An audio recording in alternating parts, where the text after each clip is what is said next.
হঠাৎ করে আমার ফোনে একটা মেসেজ ঢুকলো। তাকিয়ে দেখি গভর্নমেন্ট ইনফরমেশন। এই গভর্নমেন্ট ইনফোতে লেখা ছিল, দেশের সম্পদ কাঁচা চামড়া, এটা রক্ষায় সচেতন থাকবো সবাই আমরা।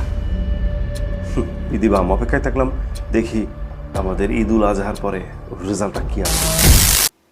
ব্যর্থতা, পূর্বের ন্যায় এবারও ব্যর্থতা। সারা বাংলাদেশ 500-600-700 টাকায় একটা 2 লক্ষ টাকার গরুর চামড়া বিক্রি হয়েছে, এবং ছাগলের আমরা 10 থেকে 20 টাকায়, এবং ম্যাক্সিমাম মেজরিটি পার্সেন্ট এগুলো ফেলে দিতে হয়েছে। প্রক্রিয়াজাত পণ্য কাঁচা চামড়ার দাম হওয়ার কথা ছিল আকাশচুম্বী। এত বড় ফল করার মূল দায় ব্যবস্থাপনাগত ব্যর্থতা।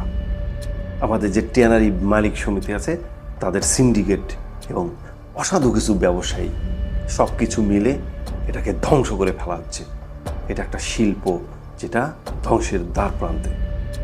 লেদারের দাম নেই, কিন্তু লেদারের একটা জুতা কিনতে যান 5,000-এর নিচে কোনো জুতাই আপনার পছন্দ হবে না।